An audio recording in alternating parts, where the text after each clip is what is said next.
Good evening, everybody, and welcome to this first English as a Medium of Instruction webinar as part of our series with the Regional English Language Office here in Brazil. We're very proud to be working with great partners. We're working with CCBio Sorocaba and Facens, two universities in the interior, a university and a binational center in the interior of Sao Paulo. It's my pleasure to introduce to you today our partner and good friend, Noemi Fontao. Noemi, please. Hello, everyone. Thanks, Jennifer. We are really happy to have you here today. And I'd like to say a few words that the motivation to start this course was the partnership our Binational Center has established with Facens, Faculdade de Engenharia de Sorocaba.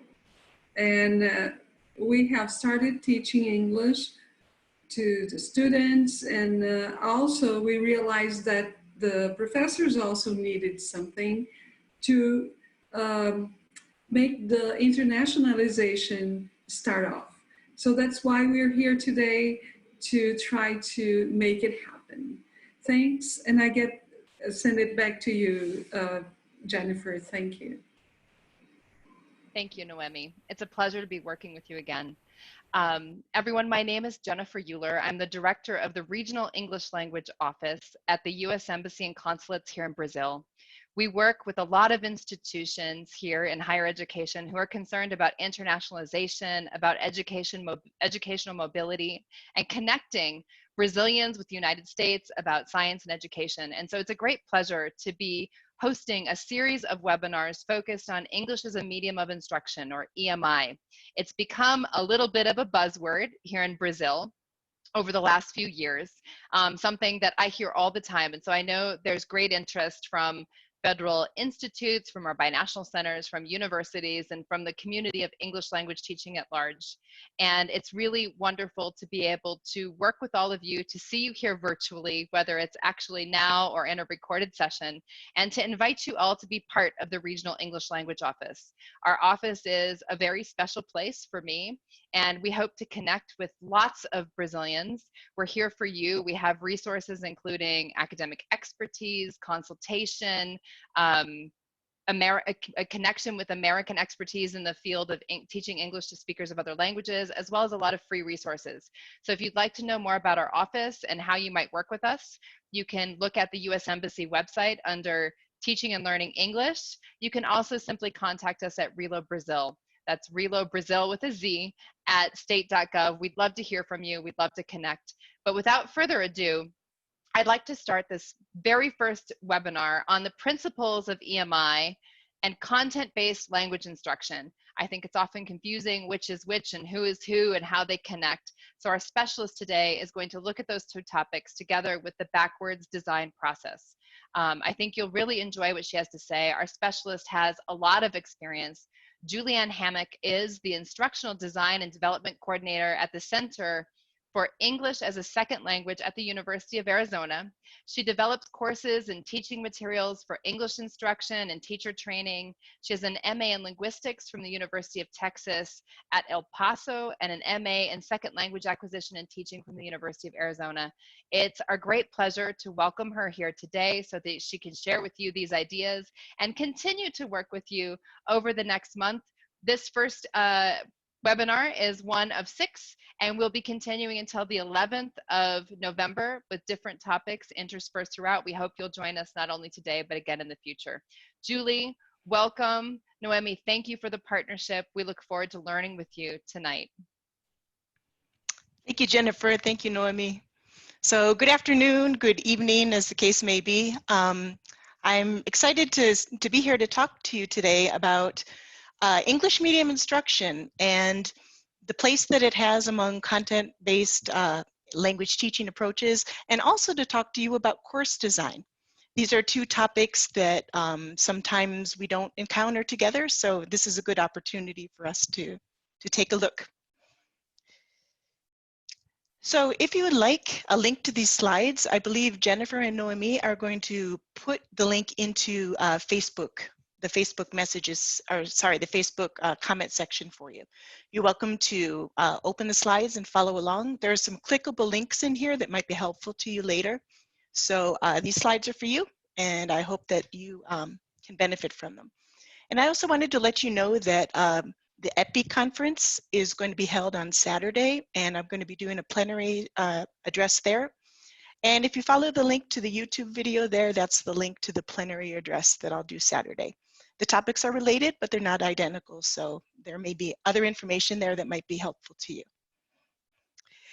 So Jennifer, thank you so much for the introduction. I am the Instructional Design and Development Coordinator, so you're going to see that the approach that I take to English medium instruction in these webinars is kind of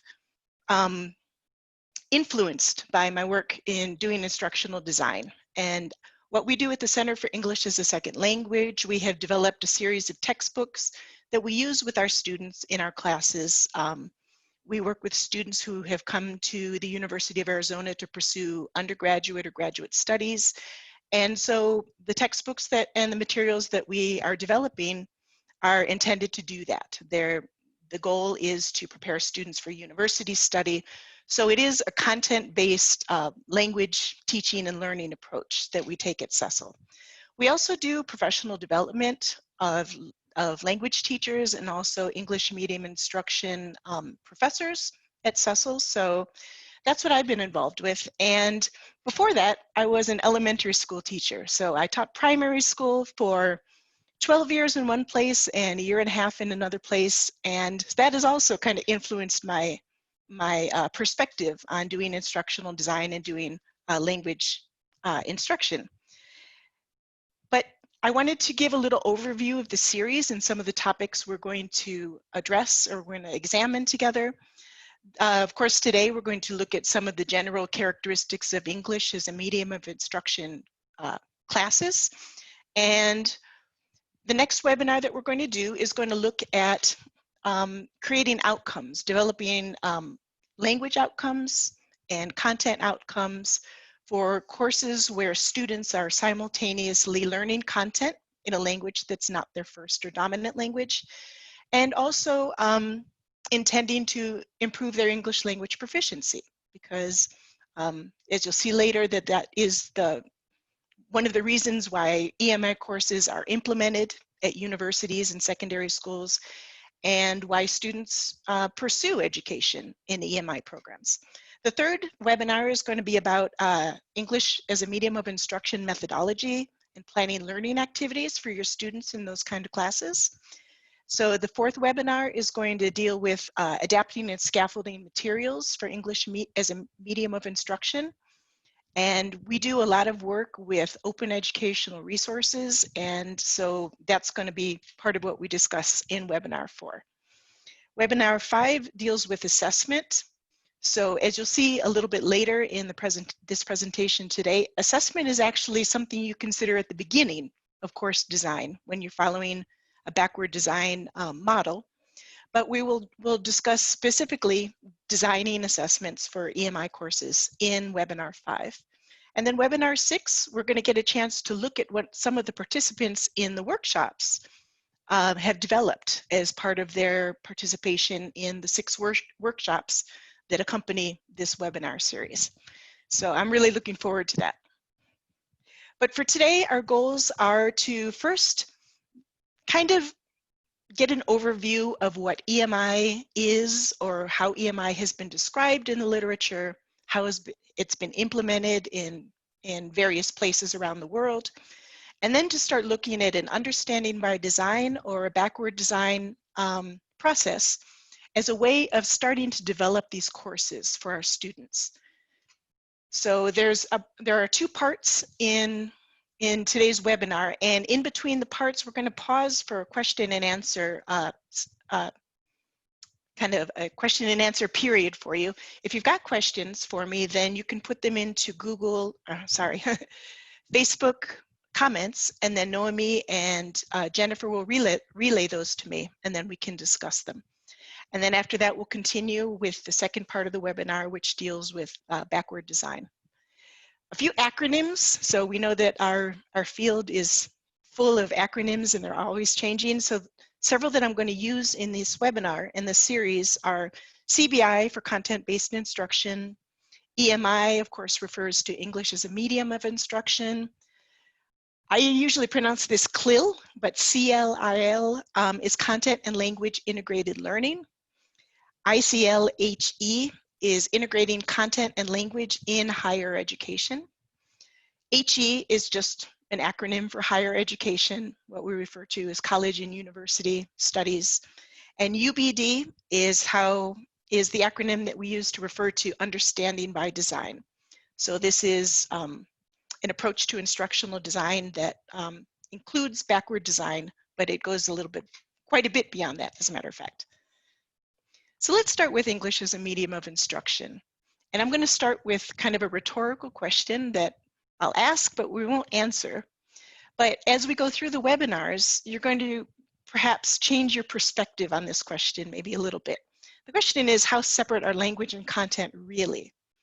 So we know that when we're teaching, we use language as a vehicle to communicate the things that we want our students to learn. How much can those be separated? And how much do we really want to consider them as separate things?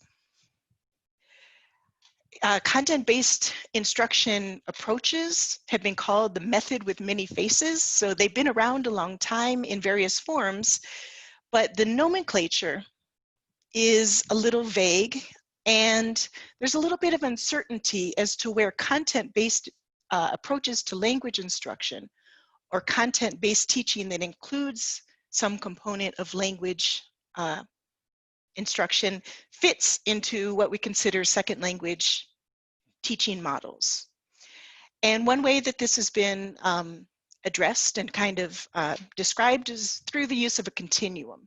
So the continuum that I'm going to use today is from Met in 1998, and it's a way of describing what we see happening in various classrooms. So we have a continuum on the far right-hand side. We have language-driven approaches to instruction. And on the far left-hand side, we have content-driven approaches. And then in the middle, we have things that may include some percentage of both.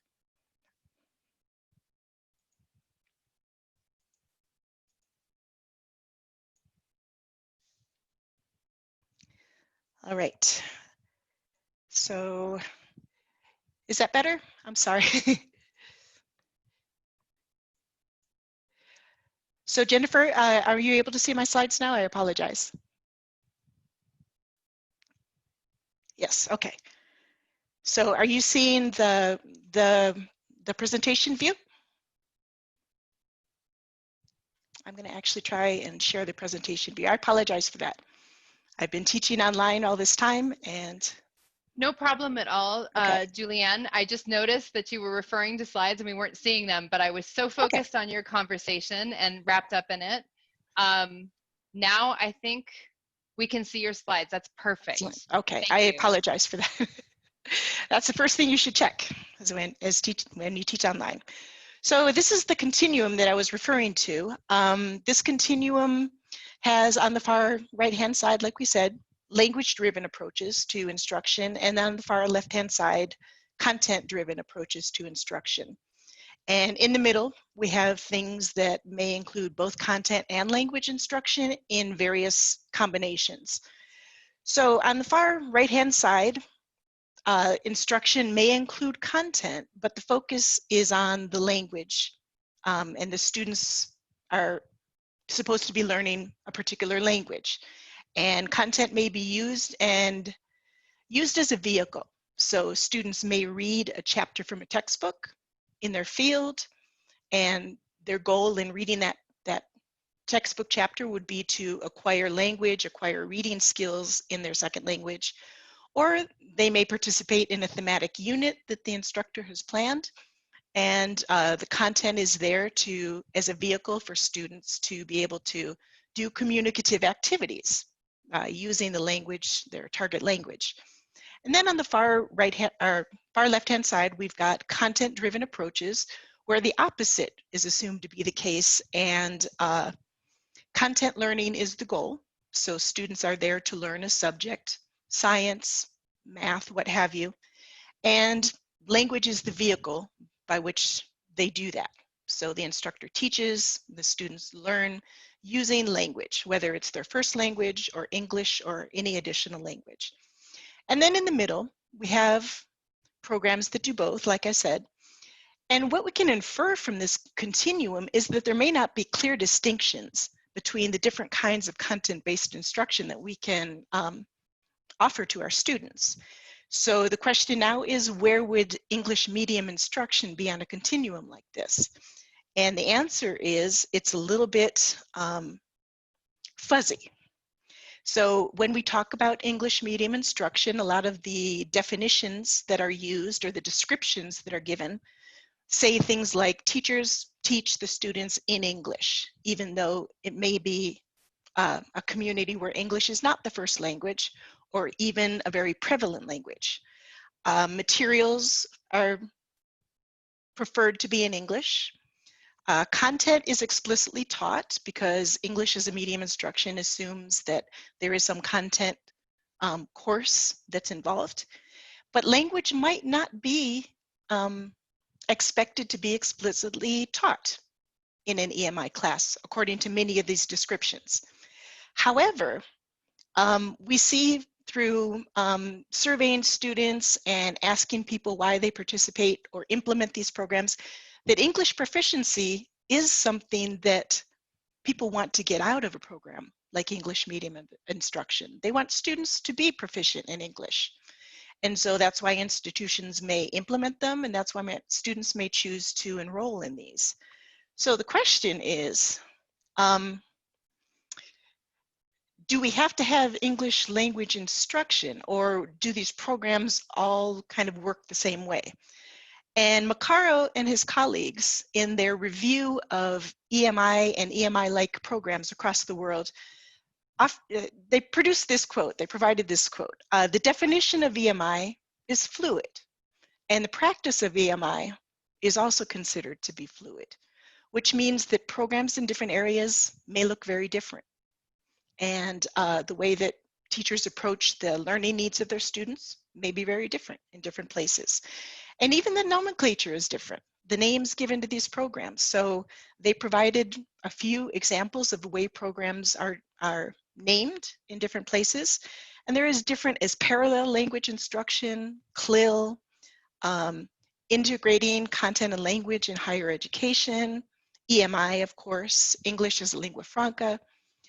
So when we're talking about EMI, I think it's safe to say we're talking about multitudes.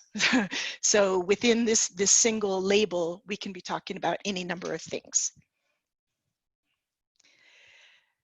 I don't know if you've ever used the Google Ngram Viewer. I use this a lot with my students. What it is you may well know that Google has digitized a lot of books, going back from very, very old books to more modern books.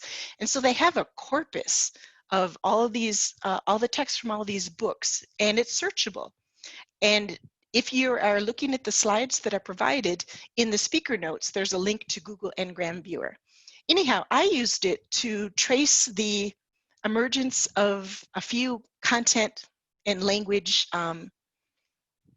terms over time.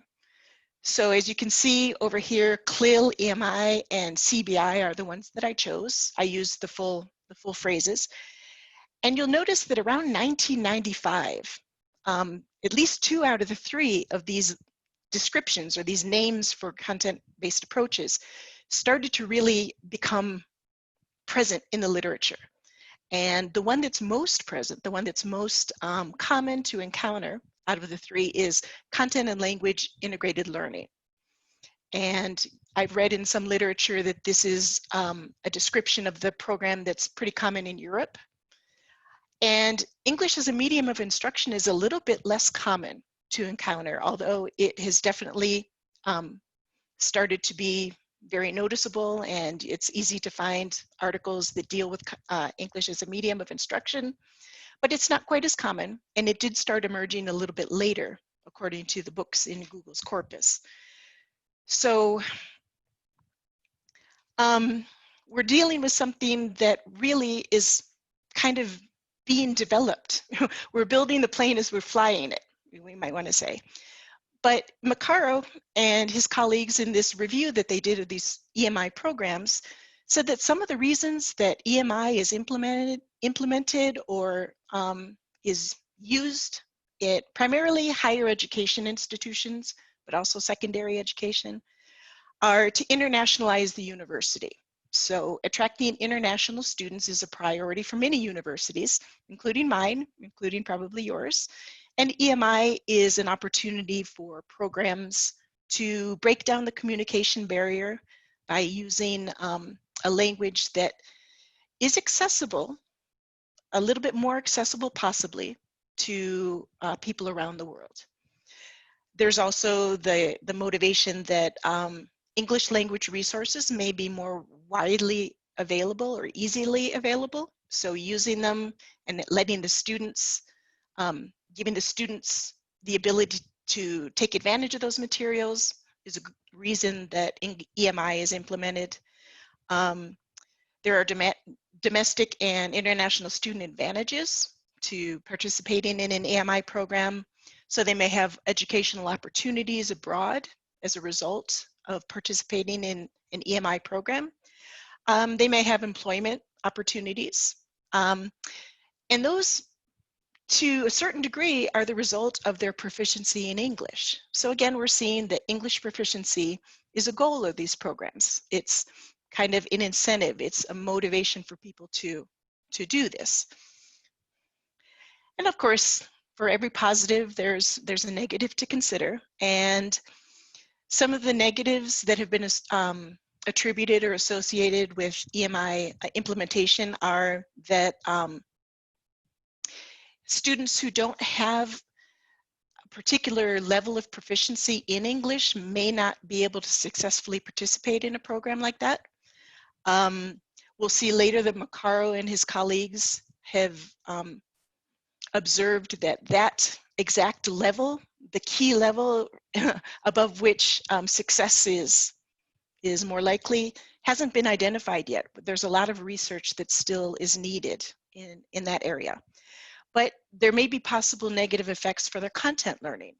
So if they're working in an EMI program in a language with which they're struggling, then it may affect the content that they learn also. And that's a disadvantage. Anti-egalitarian outcomes.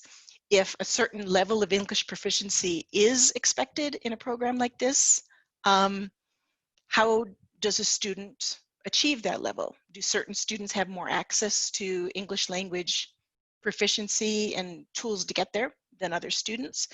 And so it's possible that the students who are able to be successful in a program like this might not be representative of all students. And that's something to consider. What's the effect on local languages? Are we creating a situation of diglossia by using English to teach academic subjects and maybe not validating local languages or regional languages as also vehicles or languages that can be used to instruct in content areas? Another and probably more practical disadvantage or negative motivation for EMI is institutional support. So EMI is, in fact, more work for instructors who are designing the programs and teaching in these programs. Workload needs to be considered. So we'll see a little bit later on that it's not simply a matter of translating your PowerPoint slides and then delivering them in English. There is quite a bit more involved.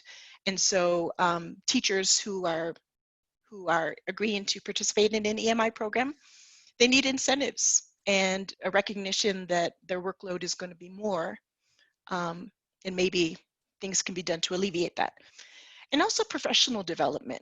So as we saw on the Google Ngram slide, English as a medium of instruction is an emerging field. And so professional development may or may not be available. And what kind of professional development is helpful is still something that Maccaro and his colleagues have said that needs to be studied more. But there are reasons to think very hard about deciding whether or not to implement EMI. So here are some of the research areas that really need a lot more done. So what level of English proficiency do students need to participate in an EMI program and be successful in that program? So what is the effect of participating in an EMI program or an EMI course on the language proficiency of students, the English language proficiency? Does it necessarily automatically improve English proficiency? So more research is needed. And also, what are the effects of EMI on content learning? So we saw on the negative motivation slide that there are some concerns about students being able to master the content when they're working in a language that's not their dominant language. And so there's a role for research in here, and I hope that in the coming years I'm going to see more research coming out of programs and professors in Brazil. So there's not enough research, as I said. When we're deciding right now to implement an EMI program, we've got to keep that in mind, that we may not know everything that would be helpful to know. But we can kind of address some of these concerns by thoughtful planning and thoughtful consideration of how the EMI courses are going to be designed and implemented. So one of the things in the area of professional development that really requires more examination, I guess you would say, is that what are the competencies of an EMI instructor that make them a successful EMI instructor? And this goes beyond English proficiency. What other things, what other skills, what other experiences are helpful for EMI instructors to convey the content to their students? So how do they use language in the classroom? So what kind of linguistic interactions happen in the classroom? Things like that. Also, the language proficiency, of course, of the instructors would be something that is very important to consider. There is a lack of consensus on the division between something that we would consider EMI, where it is content focused and language is a vehicle, and something more along the lines of content plus language, both being taught simultaneously. And that needs to be considered when designing and implementing a program too. So I'm going to pause there, and this is the time for you to add your questions to Facebook comments, and Noemi will relay those to me. Julian, we already have some nice questions here from Awesome. our audience and friends. We have good ones from Christina and Areta. What is the desired or minimum proficiency level for EMI? And the level of English for the class instructors, as you have mentioned before? Excellent questions, and it does appear that there has been not a sufficient amount of research done yet to really establish that if we're using the Common European Framework, if it's B1 or B2 or something above that required. According to Maccaro and his colleagues, the research, is kind of associated with particular programs, but there isn't really an overall conclusion yet. So I've seen a lot of B1 and a lot of B2 in literature, but that's just my own personal, I guess, observations. So we have another question from Linda Shu. She says, very interesting ideas. Are we teaching language or content or both? Hi, Linda Chu. So Linda Chu is my colleague. Linda Chu was an English language fellow in Tajikistan. So it's a good question, because you're going to see that I'm going to start to build the argument that we need to be teaching both in the classroom. Professors will say, I was not trained as a language teacher, that my degree is not in language teaching. My only experience in language teaching is myself as a student, or myself as a student doing a degree in English. but I'm going to make the argument that with good professional development and with a good community of practice, that that becomes a little bit less of an intimidating obstacle. So we should be collaborating with colleagues. There should be some interdisciplinary collaboration going on at our institutions. We've got the resources and we've got the know-how. So I think that language and content both need to be taught in the classroom, and it takes a village. It takes collaboration among colleagues. I guess we have time for more questions. So we have one here. Do you think that EMI would be an alternative for vocational and technical courses? I mean, we could make a good effort to designing it carefully so that it's doing everything that the students want it to do or the students need it to do. It would be important to consider how the students are prepared when they come into a program like that, both in content area, what they know as far as the content for a vocational program, and their English language preparation. And it may not be that the entire program can be an English language medium program, but it's possible that it could have aspects of that at first, and then maybe gradually students may incorporate more English into their courses. So it would probably be very based on the context of that particular situation.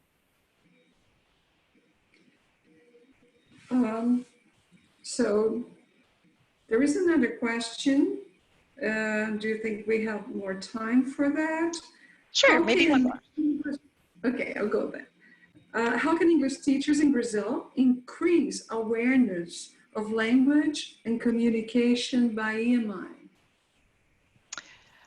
Increase awareness of language and communication. I'm assuming that means in the classroom with their students, or do they mean generally in society? I guess I'll take it to mean in the classroom with students. So we'll see that EMI that incorporates a language component, it may be something as simple as teaching how to read an academic article. So looking at the headings, how to approach reading the sections of the article. So it may not be a comprehensive language, but noticing and paying attention to linguistic features might be something that any professor can incorporate into their content area classes, whether they're in English or not, because we do know that students of any language background sometimes can benefit from having their attention pointed towards linguistic aspects of what they're studying. Good. It's hard to choose the questions, but we Sure. have a lot of questions. I'm gonna do one of those. Okay. Arieta is asking if we are to do research with EMI in our classes, what are the items we should explore to find out more about the questions we have just asked? Did you get it? If I am understanding right, I would really suggest reading the Maccaro and colleagues study. It's linked on my slides at the end in the reference section. It's excellent, and they do spend some time discussing where research is needed, what research questions we would benefit from, paying a lot of attention to. And I would start there with those research questions. So even action research is a place to start for practicing instructors. So you look at your students, you have, a particular action research question that you address as part of your teaching. And that's a good place to start, and it contributes to the discussion on what makes EMI successful, which is what we want. There is another question related to research. Julianne, how do you think we can do research related to anti-egalitarian aspects of EMI and in higher education? I don't have any citations offhand, but I do know that critical analyses, critical, I guess you would say, perspectives on EMI are out there. And you might want to look at that body of research to see how it's being approached. It's unfortunately, I don't have a lot of experience in that area, but I do know that that work is being done right now. And the last question for now, if we were asked to do consultancy for another EMI teacher or program in an EFL context, is it important to do a needs analysis and observation of those EMI classes? Yes, I really do think any course design is very contextual. Recipes and formulas that work in one place may not be appropriate in another place. So a needs assessment, a situational analysis are really important for understanding what the problems are in that particular context or situation. So as a matter of fact, the first assignment for workshop participants is going to be to ask some questions that will kind of lead to a situational analysis. And I'm going to share that assignment at the end so that anyone who'd like to see those questions is able to. We have one more. Okay. Is there a point below which content learning becomes compromised if proficiency is not enough? Again, that's an area where there's some research, but not enough to draw some conclusions. As I said in my introduction, I began my career as an elementary school teacher. I worked with students who were learning English as a second language, students who were recent immigrants, many of them, to the United States. And we did take a content-based approach because, as you may know, in the United States, at the time that I began teaching, we had a big initiative towards testing and state testing and mastery of state standards. So we were required to teach content, and many times we took a content-based, or I guess you would call it a CLIL approach.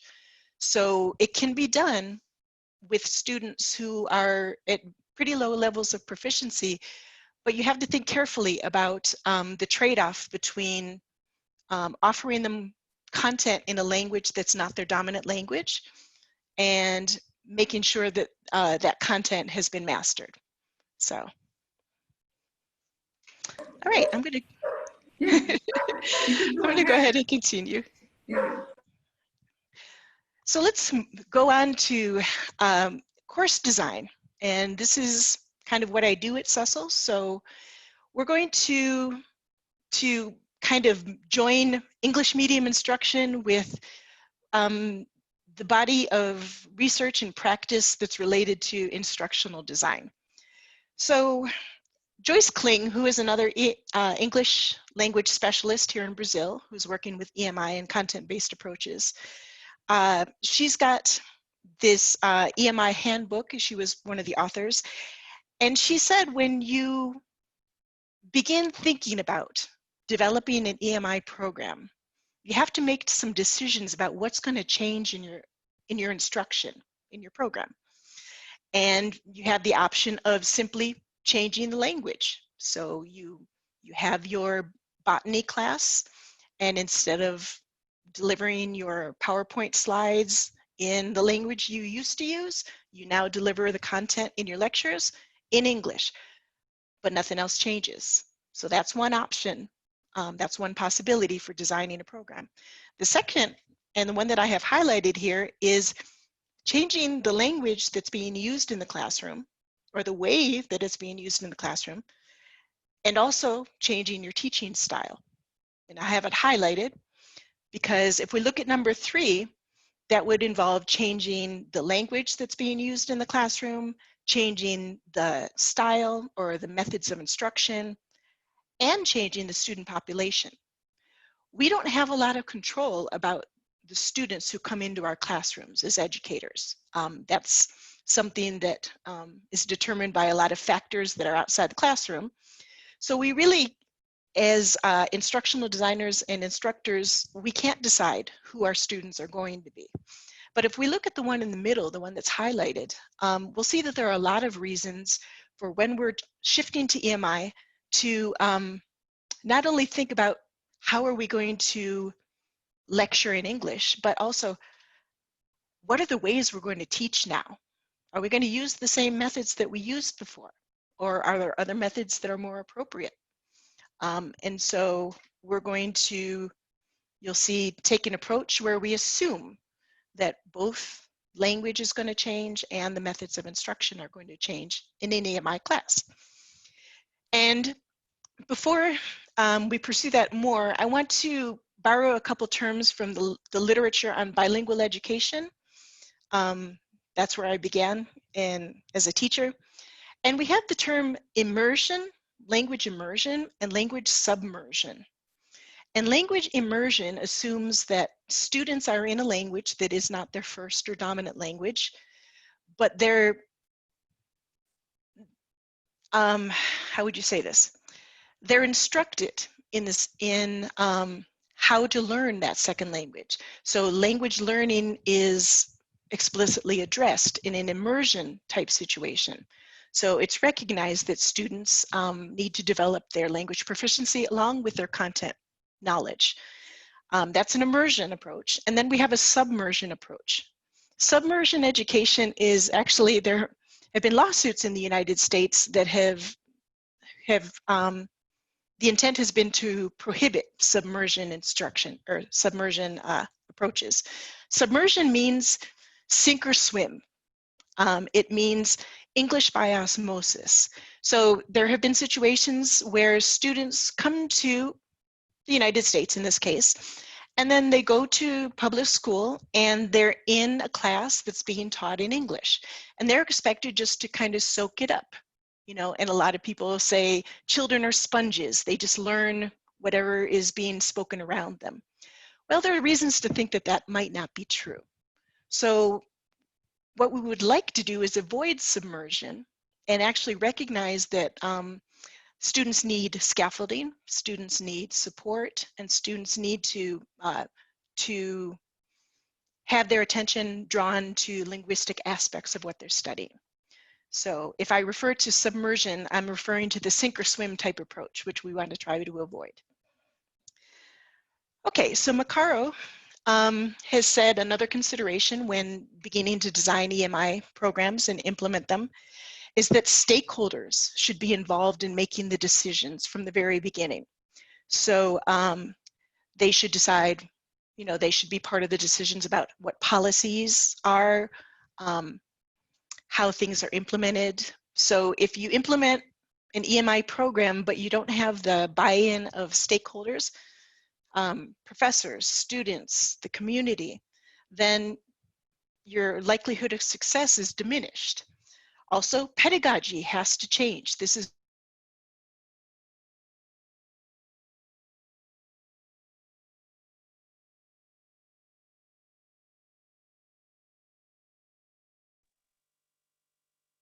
these are some of the conclusions from Macaro that students may need.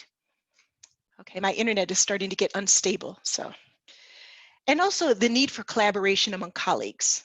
So professors of engineering, professors of social sciences may not be trained in English language instruction or language instruction in general, but their colleagues are. They have colleagues who have that as a specialty. So this kind of collaboration needs to occur.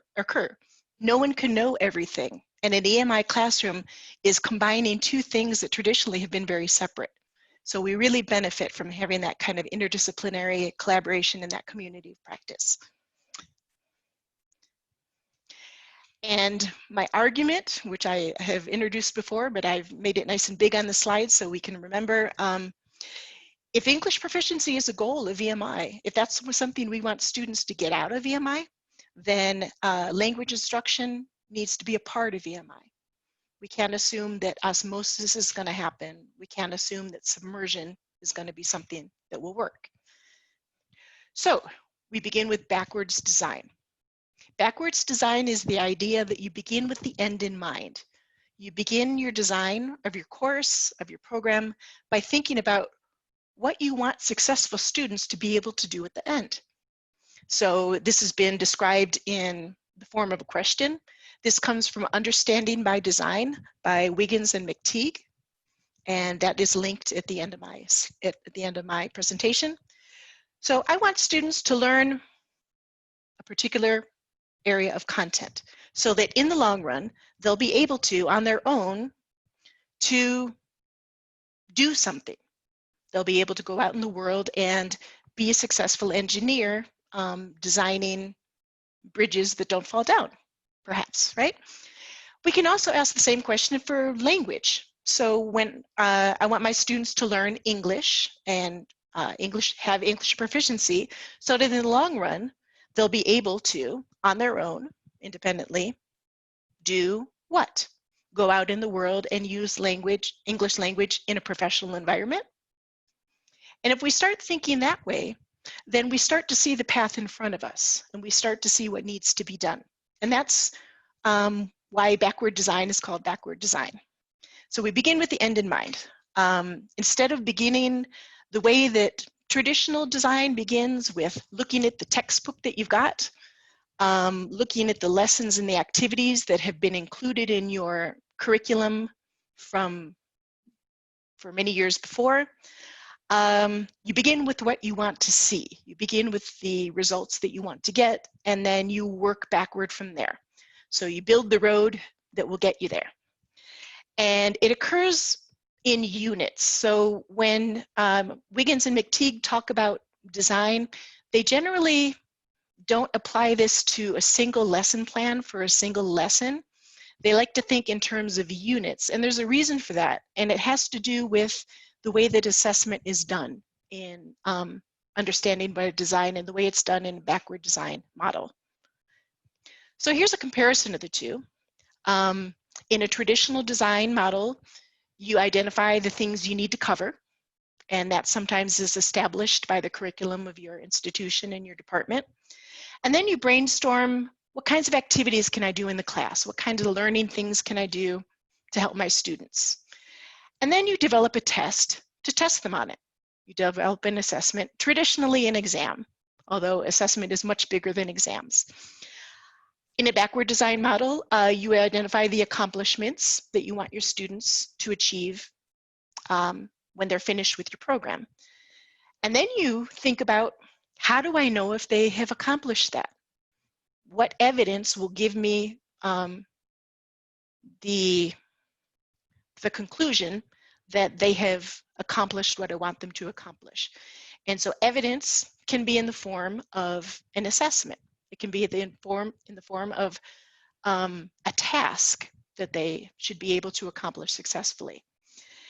And then when you've got those two pieces in place, what you want them to be able to do at the end and how you know that they've gotten there, then you start to plan the learning activities that you're going to include in your course or your unit. And understanding by design, like I said, it goes a little bit beyond just the backward design model. And it has these 7 tenets, and I'm not really going to talk about them much because we're getting a little short on time. But there is a focus on authentic performance. And authentic performance means students are able to do the kinds of things that they'll do in the world, that you want them to be able to do independently in EMI as part of their job. So if they've been trained as an engineer in an EMI program, what should they be able to do as an engineer on the job in an English language setting or English medium setting? So authentic performance becomes a pretty big part of the backward design model. Like we said before, we start where we want our students to be, and then we build the road to get them there. And it's a continual improvement approach, which means the way that we teach it today may not be the way that we teach it 2 years from now. So there's a constant expectation of revisiting the design, noticing what maybe needs improvement, and then solving those problems and improving the course. And also with understanding by design, they describe 3 different types of learning that your students should be able to do. They should be able to acquire concepts. They should be able to know and learn factual information, and to be able to give that information back when requested. So they may need to know the formula for photosynthesis, for example. And they also need to be able to make meaning. So they need to be able to construct meaning and understand it themselves. So this cannot be done by the professor providing them the information. This has to be done by the students interacting with the content, making inferences, and constructing this knowledge of these processes by themselves. So that would be making meaning. And then transfer means they should be able to apply it to situations that they haven't encountered in the classroom. So apply it to new situations. And a question about what those look like in practice. This is adapted from a lesson, a unit on photosynthesis. So hypothetically, if I were an instructor of botany, for example, I might be doing these kind of things in my classroom. Students would need to acquire the process for photosynthesis. They need to acquire that formula, and when they're asked on an exam, they should be able to reproduce that formula. That's acquisition of knowledge. And in the language domain, acquisition of knowledge might be things like they know these Greek roots that are associated with vocabulary related to photosynthesis.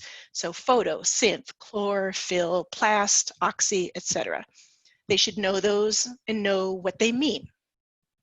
So this might be a matching task on an assessment, for example. As far as making meaning, if in the content domain, students would be doing lab activities and experiments to describe what happens when you manipulate these inputs, what happens to the outputs. And as a result of doing those activities and having those experiences, they can describe the process of photosynthesis and describe how it's affected by changes in the inputs. Now, in the language domain, it would be something like describing cause and effect relationships using if-then statements to describe changes in input that they might be looking at in the content domain.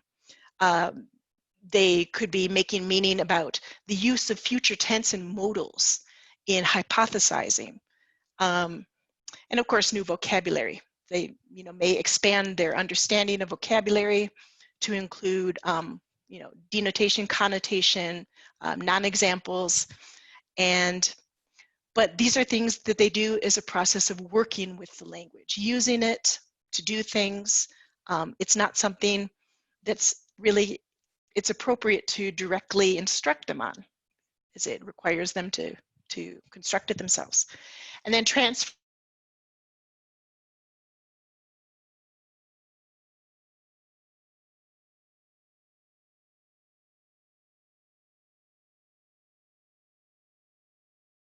Would be where students, if they know the initial process, they can make hypotheses about what might happen in the new process. They can also apply what they know about these processes of photosynthesis to creating alternative fuels. So they may be able to at least propose the application of this knowledge to solving a real problem in the real world. And then in the language domain, they would be able to use these Greek roots that we see at the top here when they're reading texts in domains and topics that they're not familiar with. So they can deduce or they can infer the meaning of new words from context by using some of the Greek roots that they learned in the acquisition stage of learning. Okay, and these are associated with different kinds of teaching. So acquisition type learning is often associated with direct instruction. So you tell them, they write it down in the notebook. You have learning activities and application and practice activities for them, but it is teacher-centered and teacher-led. Then facilitative teaching, where students are actually the active participants in the lesson and the teacher's facilitating that learning through questioning, through structuring the activities. And then for transfer, teachers are acting more like coaches. So the students may be designing the learning activity. the teachers are there to guide their questioning, to maybe provide information that they might need to know, to engage in a dialogue with them about what they're doing and what they're concluding. So different instruction at different levels of learning. Backward design occurs in 3 stages, and these are stages that we've just described before. We're going to look at each one of them individually, so we won't look at this slide too long. But the first stage is where you ask, what content goals do you need to address? What language goals do you need to address? If you're a content instructor, you may be asking, I don't know what language my students need. I don't know what language goals I should write. And at the end of this presentation, I'm going to suggest a possibility. And then during the workshops, we're actually going to work with that suggestion. So teacher establishes the goals for all 3 levels of learning when you're deciding what you want your students to accomplish. And then you just determine the evidence that suggests that your students have accomplished that by designing a performance task. I said before that authentic performance is an important part of this, and here's where it appears. So what does understanding and transfer look like in practice? Linguistically and related to content. So you can't teach everything every time. You can't have students work with all types of understanding in a single unit or certainly a single lesson. But levels of understanding might include things like, can they explain it? Can they interpret it? Can they apply it to new situations? Can they consider different perspectives? And can they show empathy? So you'll see that some of these are more relevant to particular areas than they may be to others. But can self-assess, I think that is one that should be in any course that students are a part of. Are they able to self-assess what they've learned? Do they have the metacognition and the skills that they can realize that they've misunderstood something or that they need to ask for clarification? Okay, and then third is to plan. So as you're doing the planning of a unit, you want to make sure that there are opportunities for students to acquire information, possibly through direct instruction, for them to make meaning by participating in activities that are maybe more student-centered, and to transfer their learning to new situations. So in practice, I did find one example of a university in Turkey that is actually using a backward design approach so that they're able to design English language preparation for their students. This was actually pre-EMI. The university that was in the study is an EMI university. The students are prepared for those programs in pre-program English courses, where they're given English preparation or English for academic purposes. And the language objectives for these content-based courses, the language objectives are linked to CEFR, to this Common European Framework. And back when I said content instructors may not be able to identify particular language learning goals for their students, the Common European Framework is a helpful tool, especially the new version that's come out with the expanded list of descriptors. It's stated in terms of can-do statements. So students are able to summarize the content of something that they've heard. And I've linked to the Common European Framework descriptors at the end of my presentation. So if you'd like to take a look, I think that it's a very helpful document. And this university also took a flipped learning model. So students do the acquisition part, or most of the acquisition part of their learning outside of class. So they'll view the lecture before class, they'll do the readings before class, and all of the informational content that they need to move on to the making meaning and to the transfer aspects of learning. They've done the informational part previously, so the class time is used for having the instructor provide those extra learning activities to them, those subsequent learning activities. So Common European Framework descriptors might be a place to start for deciding how you're going to address language in the classroom. So the blue box kind of gives an example of one descriptor for one domain and one modality. And this is B1, explaining data in speech, something you might do in a content classroom, just as a matter of course. Students can interpret and describe detailed information in diagrams in his or her field of interest, even though lexical gaps may cause hesitation or imprecise formulation. So if you know your students are approximately at a level B1, it sets the expectations for what they should be able to do, or how, where you want them to get if you want to advance them to a B1 level.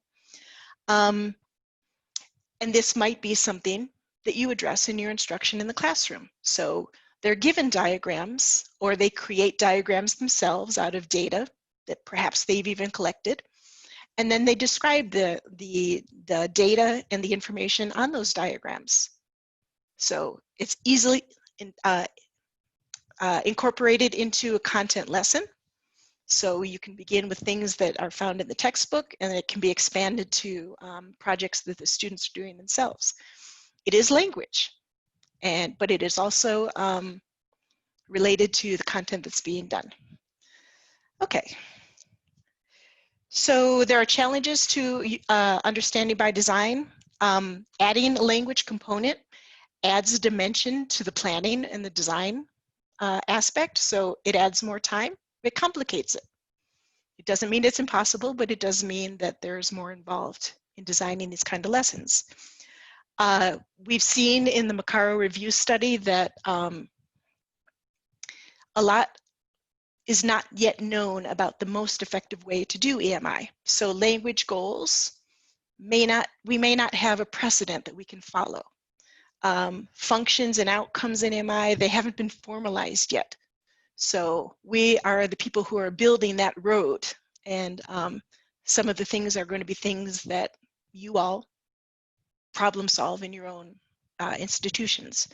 So an instructor is probably more experienced in one domain than the other, language or content. So institutional support is going to be important. Professional development will also be important, and interdisciplinary collaboration. So no one person can know everything, but we're lucky that we work at educational institutions with people who are trained in the things that we're not trained in. And conclusions, EMI is an emerging field. It's an exciting field. Research is out there, but more research is definitely needed. Nomenclature is a little bit, it varies from place to place. It varies quite a bit. And program design also varies quite a bit. So English proficiency is a goal of EMI, as students who are interviewed will state, institutions that implement it will say. So English should be part of the instruction in an EMI classroom. And it should be counterbalanced. That's a term that Maccaro and his colleagues use. So it requires instructors to draw on knowledge related to their academic field, to language acquisition, specifically English, and to curriculum design. So that's another hat that you're going to wear as an EMI instructor. You're going to be an instructional designer. And interdisciplinary collaboration, I think I've repeated this many times because I very much believe in it. I believe that we're a community of practice as educators. We need to draw on the expertise of our colleagues. I'll skip the questions for reflections so that we can have more time to look at your questions. And so I'll pass it back to Noemi so she can relay questions from the comment section. Thank you, Julianne. It's hard to choose. There are so many interesting questions, but I'll give you one. What changes do you see to the role of language teachers in EMI context versus traditional classroom EFL context? Well, by kind of taking a community of practice approach, English specialists, people whose job is to study language acquisition, study language teaching, do language teaching, are going to be more important in this initiative. So not only will they be teaching courses of their own, but they'll be maybe consulting with instructors in other courses, working together. Co-teaching is a model that I've seen in a few program designs. So there will actually be 2 teachers in the classroom. One will be the content instructor, one may be the language instructor. So I think that the role of the English language teacher, instructor, professor is going to expand. Great. There is another one, and the person asks, to what extent do you think these principles of backwards design can also be applied to basic education, to plan outcomes and develop standards? Yeah, that's where understanding by design began. It's not an EMI model. I'm applying it to EMI, but it is a model for designing instruction in a very general way. So yeah, it can be used for designing courses on any topic. There are lots of questions and comments about proficiency for the teachers and students, as well as learning outcomes.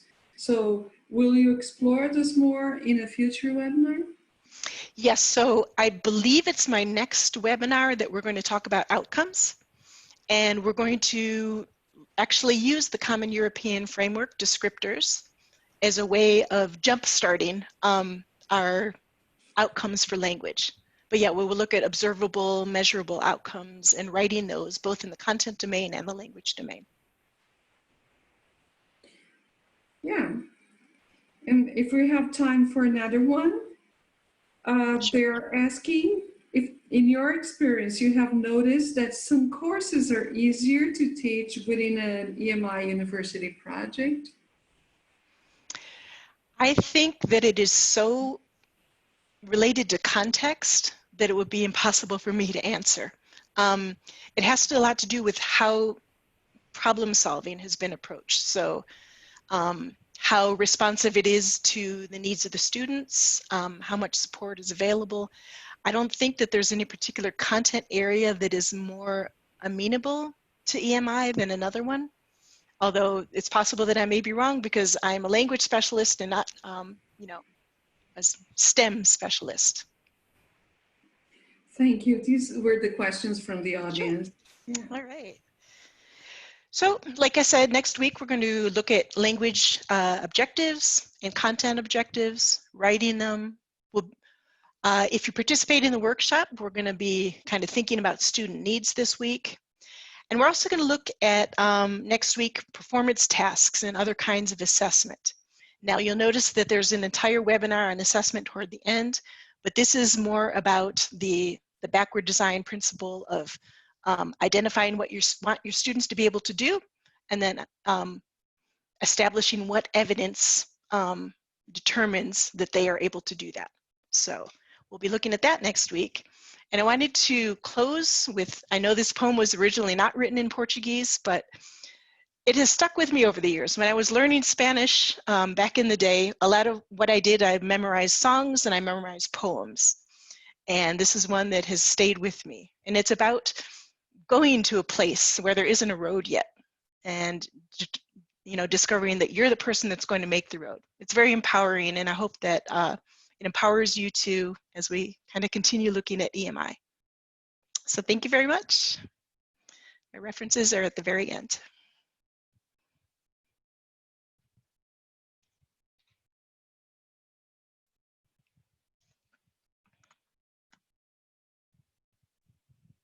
We survived.